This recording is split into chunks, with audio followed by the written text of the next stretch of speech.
दोस्तों, आप में से बहुत सारे लोगों को स्टॉक मार्केट में इन्वेस्ट करना होगा, पर आपको नहीं पता है कैसे कोई कंपनी आइडेंटिफाई करते हैं, कैसे कोई स्टॉक बाय सेल करते हैं।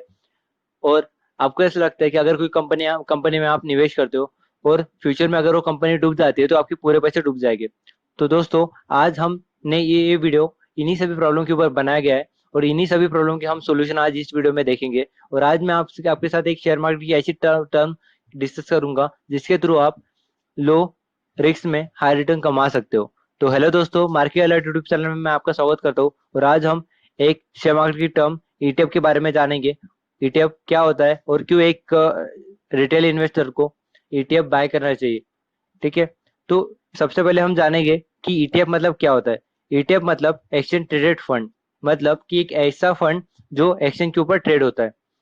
तो जैसे आप शेयर्स वगैरह बाय सेल करते हो, वैसे आप ईटीएफ बाय सेल कर सकते हो। वैसे ही अगर कोई इन्वेस्टर है जो ईटीएफ के शेयर्स बाय और सेल करता है, तो ईटीएफ की जो फंड मैनेजर्स होंगे वो उनके पैसे, इन्वेस्टर्स के पैसे इन्वेस्ट करेंगे अच्छी कंपनीज में इन्वेस्टर्स के लिए।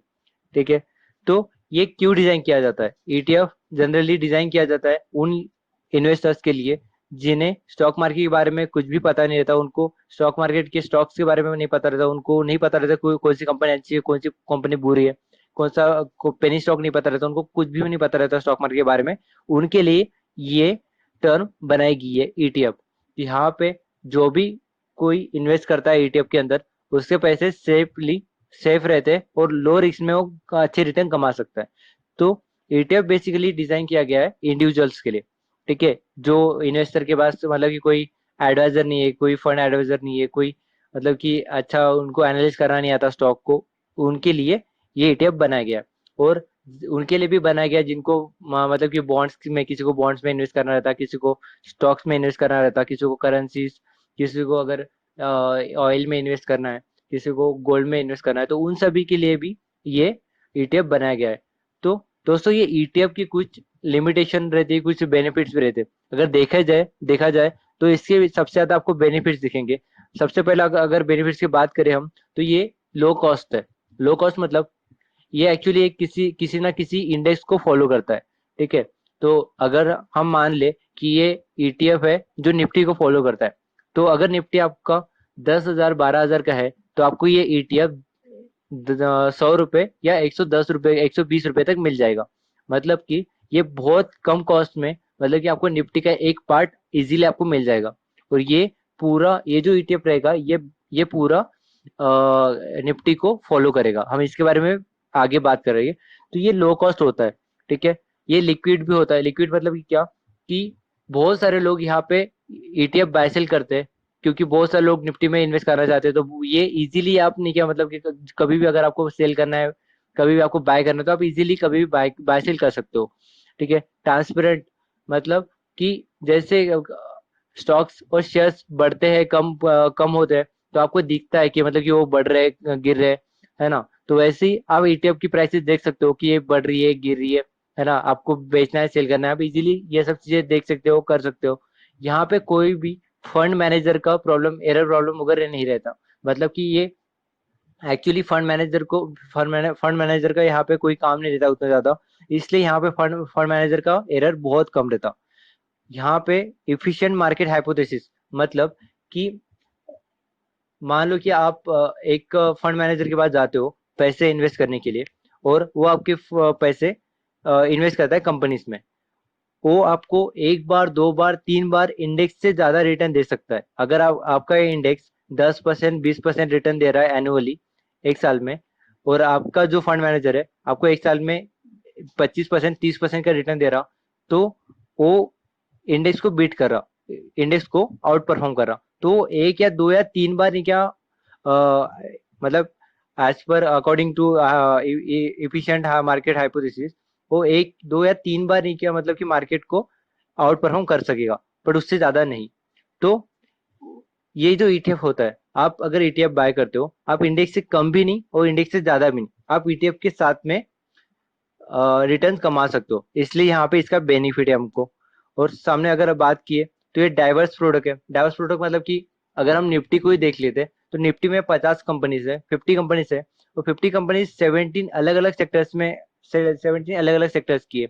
तो वो 17 अलग अलग सेक्टर की कंपनीज आपको निफ्टी में दिखती है। तो इतनी सारी कंपनीज है, मतलब कि वो जो निफ्टी का निफ्टी इंडेक्स है वो पूरा डाइवर्सिफाइड है। वैसा ही ईटीएफ अगर निफ्टी को फॉलो कर रहा, निफ्टी को कॉपी कर रहा, तो मतलब कि ईटीएफ भी बहुत ज्यादा डाइवर्सिफाइड रहता, मतलब कि बहुत सारी कंपनीज कंपनीज आपको इजीली एक ईटीएफ में मिल जाती है। तो ये डाइवर्सिफाइड होता है, दैट्स वाई आपके पैसे डूबने का और लॉस होने का आपको बहुत ज्यादा कम रिस्क रहता, इसलिए ये लो रिस्क ईटीएफ रहता है हमेशा। तो लो टैक्सेबल, आपको हमेशा यहाँ पे टैक्स का बेनिफिट मिलेगा।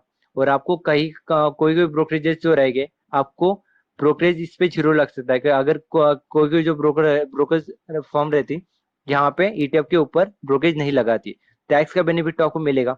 साथ में ये लो रिस्क है, हमने ऊपर की जितने भी टर्म देखी है उसमें हमको यही पता चला कि ये लो रिस्क है। यहाँ पे आपको मतलब कि जैसे हमने बोला कि डाइवर्सिफाइड है, इसलिए ये वाला इसलिए आपके पैसे लॉस होने यहाँ पे बहुत ज्यादा कम है, कम रिस्क है आपके पैसों का।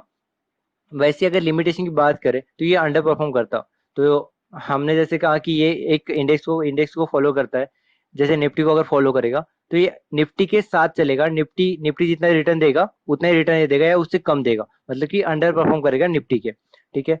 यहाँ पे लिमिटेशन ग्रोथ अपसाइड, तो यहाँ पे ग्रोथ अपसाइड क्यों कम है, क्योंकि इंडेक्स जो है, अगर कोई इंडिया की अगर इंडिया की पूरी कंपनीज रिप्रेजेंट करता है कि उनकी उनकी हालत कैसी है, उनका परफॉर्मेंस कैसा है, अगर निफ्टी रिप्रेजेंट करता है, तो वैसे ही वो कंपनीज की ग्रोथ भी लिमिटेड होंगी, इंडिया की पूरी कंपनीज की ग्रोथ भी लिमिटेड होंगी। तो वैसे ही वो निफ्टी जितना बढ़ेगा, निफ्टी बढ़ेगा थोड़ा सा 10%, 20%, 25% बढ़ सकता है मैक्सिमम। तो आप अगर ईटीएफ लेते हो तो आपकी ग्रोथ भी लिमिटेड रहेगी। ठीक है, इंडेक्स जितना रिटर्न देगा उतनी। नीड डिमैट अकाउंट, यहाँ पे आपको डिमैट अकाउंट रिक्वायर्ड है।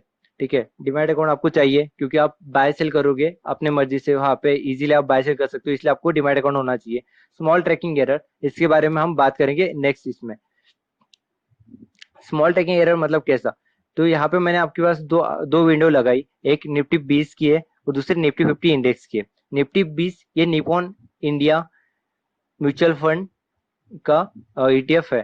ठीक है, निपोन इंडिया जो म्यूचुअल फंड है कंपनी, उनका ईटीएफ है निफ्टी 20। तो निफ्टी 20 और निफ्टी 20 फॉलो करता है निफ्टी 50 को। ठीक है, तो यहाँ पे आप ट्रैकिंग एरर की बात करें हम, तो जैसे कि रिलायंस है, यहाँ पे आपको दोनों इसमें हमने इंडिया की मतलब कि जो निफ्टी 50 की टॉप 10 कंपनीज है और निफ्टी 20 की टॉप 10 कंपनीज, अगर निफ्टी 50 में टॉप 10 कंपनीज जो रहेगी वो सेम निफ्टी 20 में रहेगी, क्योंकि निफ्टी 20 जो है निफ्टी 50 को फॉलो करता है डायरेक्टली। तो रिलायंस का अगर आप यहाँ पे देखोगे, वेट जो है 11.54 है निफ्टी 20 में। वही अगर अब हम निफ्टी 50 के इसमें देखें इंडेक्स में, तो 11.53 है। तो यहाँ पे जो एरर दिख रहा है आपको, एरर है 0.01% का।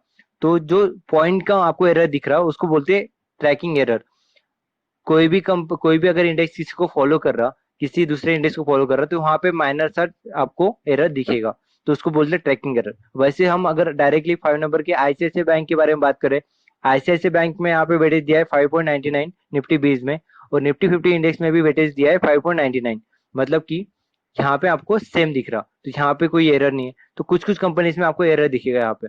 तो यहाँ पे हम ईटीएफ की अगर बात करें, तो ये पूरा मतलब कि अगर आप निफ्टी 50 लेते हो, निफ्टी 50 इंडेक्स अगर आप समझो आपका पोर्टफोलियो निफ्टी 50 का मतलब 50 कंपनी का आपका पोर्टफोलियो है, आपके पास 50 कंपनीज है, आपने 11.53% के पैसे पूरे रिलायंस में लगाए, तो आपको कॉपी कर रहा है निफ्टी 20। तो निफ्टी 20 भी अपने पैसे क्या करेगा, 11.53% पैसे पूरे निफ्टी रिलायंस में लगेगा लगाएगा वो 11.54। वैसे ही आपने एचडीएफसी बैंक में लगाया 10.55%, वैसे ही निफ्टी 20 क्या करेगा, अपने पैसे एचडीएफसी बैंक में लगाएगा 10.56%, 55%। ठीक है, यहाँ पे भी ट्रैकिंग एरर है। तो वैसे ही आपको, जैसे कि बहुत सारी कंपनीज है। हाँ, Nippon Nippon India mutual fund है, जैसे हमने निफ्टी 20 बात की, Nifty 20 Nippon India mutual fund का है। तो एक्चुअली बहुत ज्यादा फेमस है, मतलब कि आप अगर देखोगे तो स्टॉक मार्केट में सबसे ज्यादा निफ्टी 20 ही है जो एग्जैक्टली फॉलो करता है निफ्टी 50 को। ठीक है, तो निप्पॉन इंडिया म्यूचुअल फंड है जो निफ्टी 20 ईटीएफ है उनका। कोटक म्यूचुअल फंड के कुछ ईटीएफ है, एचडीएफसी म्यूचुअल फंड के ईटीएफ है, एसबीआई म्यूचुअल फंड के है, आईसीआईसीआई प्रूडेंशियल म्यूचुअल फंड के आपको ईटीएफ मिल जाएंगे। ठीक है, तो ईटीएफ और म्यूचुअल फंड में फर्क क्या है, क्योंकि म्यूचुअल फंड कंपनी ईटीएफ लाती है, तो म्यूचुअल फंड और ईटीएफ अब अभी तक हमने जो जाना है उसके उसके हिसाब से अगर देखें तो दोनों में कुछ ना कुछ समानताएं दिख रही है, सिमिलरिटीज दिख रही है हमको। तो सिमिलरिटीज की बात करें तो दोनों डाइवर्सिफाइड है। डाइवर्सिफाइड मतलब म्यूचुअल फंड कंपनीज जो होती है वो भी बहुत सारे स्टॉक्स में अलग अलग कंपनीज में इन्वेस्ट करती है, ईटीएफ भी बहुत सारे अलग अलग कंपनीज में इन्वेस्ट करता है। यहाँ पे मैनेज बाय एएमसी, दोनों एएमसी को एएमसी दोनों को एएमसी मैनेज करती है। एएमसी मतलब एसिड मैनेजमेंट कंपनी, उसको डायरेक्टली मतलब म्यूचुअल फंड कंपनी को ही एसिड मैनेजमेंट कंपनीज बोलती है। दोनों को mutual fund companies follow manage करती है। इसकी डिफरेंसेस की बात करें तो इसमें डिफरेंसेस क्या है कि ईटीएफ जो है वो एक्सचेंज के ऊपर ट्रेड होता है। ठीक है, जैसे इसका नाम है एक्सचेंज ट्रेडेड फंड, तो एक्सचेंज के ऊपर ट्रेड होता है। और म्यूचुअल फंड है, आप म्यूचुअल फंड के लिए आपको डीमैट अकाउंट नहीं चाहिए, मतलब कि ये एक्सचेंज के ऊपर ट्रेड नहीं होता। यहाँ पे आपको लोअर इन्वेस्टमेंट लगता है, आपको इन्वेस्टमेंट बहुत कम लगता है अगर आप ईटीएफ बाय करने जाते हो। वही आप म्यूचुअल फंड अगर बाय करने जाते हो तो आपको हायर इन्वेस्टमेंट चाहिए चाहिए। परचेज बिटवीन ट्रेडिंग आवर, आप ट्रेडिंग मतलब जो ट्रेडिंग आवर्स रहते हैं, मतलब कि 9:30 टू 3:30, आप उसके बीच में ईटीएफ बाय और सेल कर सकते हो। पर म्यूचुअल फंड में उसके अपोजिट रहता कि आप एंड ऑफ द डे आप उसको बस बाय और सेल कर सकते हो। ठीक है, मतलब कि अगर कोई कोई निगेटिव न्यूज आती है तो आपको पता है कि मार्केट गिरने वाला है, तो आप अगर आपका ईटीएफ अगर निफ्टी को फॉलो कर रहा तो आप जल्दी ही मार्केट ओपन होती है आप उसको पूरा बेच सकते हो। पर अगर म्यूचुअल फंड की अगर देखिए हम आपको पता चल रहा है कि कल मार्केट गिरेगा, तो आप ईटीएफ म्यूचुअल फंड के पैसे रिडीम नहीं कर सकते हो जब तक मार्केट बंद नहीं हो जाता। ठीक है, तो पैसिवली मैनेज मतलब कि जैसे कि ईटीएफ को कुछ काम नहीं करना, ईटीएफ डायरेक्टली बस कि पैसिवली मैनेज कर रहा कि मतलब जहाँ वहां पे चेंजेस जो आए वहां पे वहां के कॉपी यहाँ पे कर रहा। बट म्यूचुअल फंड में कैसा रहता है कि यहाँ पे एक्टिवली मैनेज किया जाता, मतलब कि वहाँ research on the basis of research research वगैरह करके यहाँ पे नई नई कंपनीज ऐड की जाती है। ठीक है, ये जो होते हैं म्यूचुअल फंड कंपनीज के जो फंड मैनेजर्स होते हैं, ये बेस्ड ऑन टेक्निकल्स दो पार्ट में डिवाइड किए गए।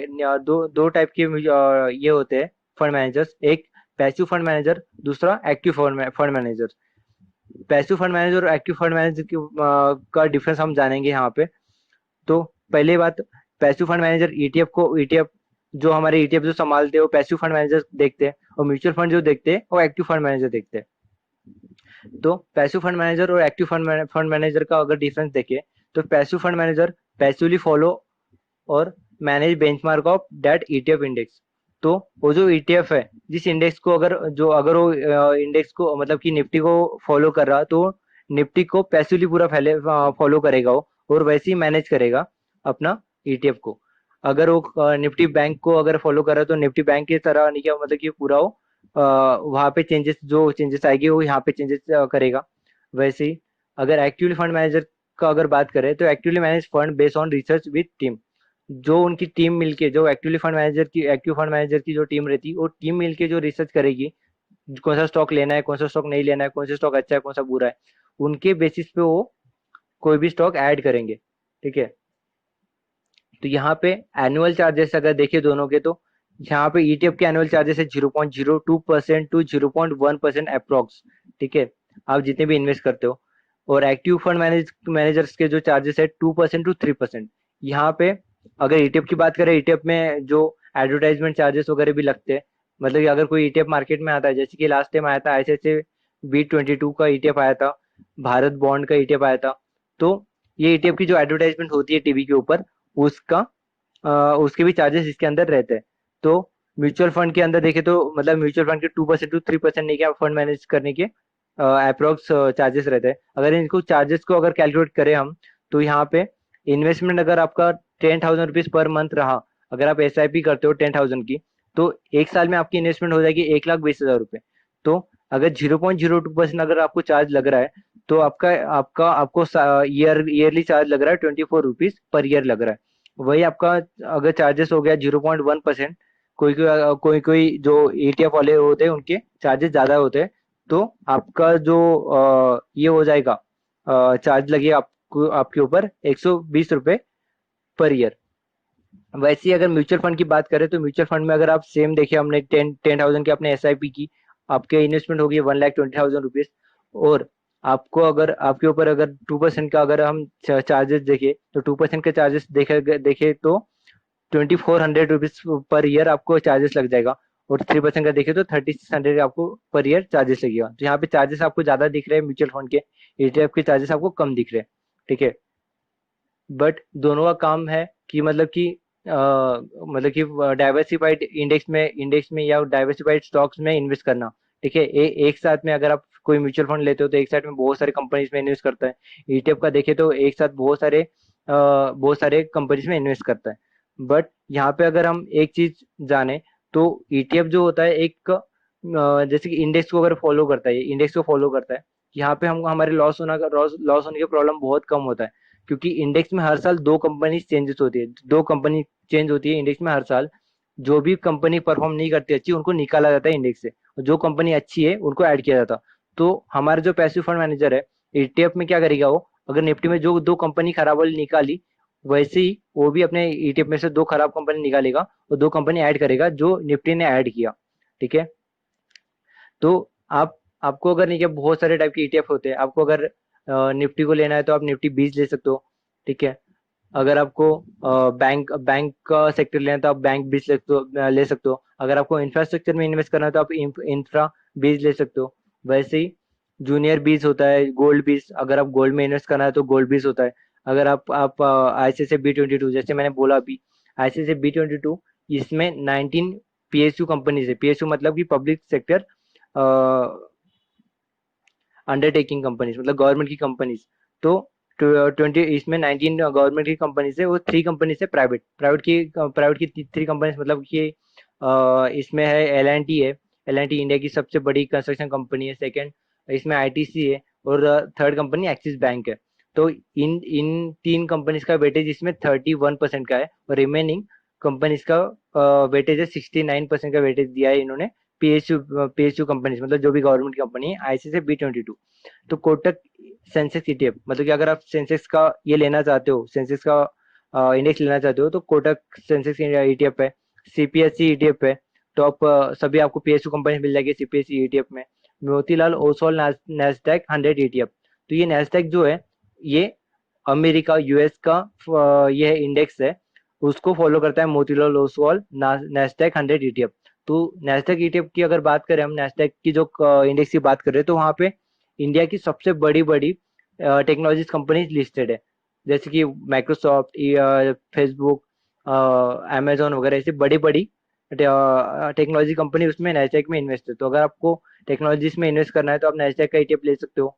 ठीक है। तो वैसे आप एचडीएफसी सेंसेक्स ईटीएफ है, जो सेंसेक्स को फॉलो करता है। कोटक पीएसयू बैंक ईटीएफ, जो पीएसयू बैंक मतलब कि जो भी गवर्नमेंट बैंक है पूरी, उनको फॉलो करता है। भारत बॉन्ड ईटीएफ जो अभी अभी जस्ट आया था, भारत बॉन्ड ईटीएफ गवर्नमेंट का बॉन्ड्स का जो ईटीएफ है, आप उनको भी ले सकते हो। तो दोस्तों, थैंक यू सो मच। आज इस वीडियो में बस इतना ही, और हम नेक्स्ट वीडियो में मिलेंगे। अगर अगर आपको अच्छा लगा तो आप लाइक कीजिए, शेयर कीजिए, प्लीज कमेंट कीजिए आपको नेक्स्ट वीडियो किस पे चाहिए। हम ये सीरीज को कंटिन्यू करेंगे और इसके ऊपर के और अच्छे अच्छे वीडियोस लाएंगे, और फंडामेंटल एनालिसिस का की बात करेंगे, और टेक्निकल एनालिसिस कैसे करते हैं उसके बारे में बात करेंगे। तो थैंक यू सबसे, thank you so much, thank you.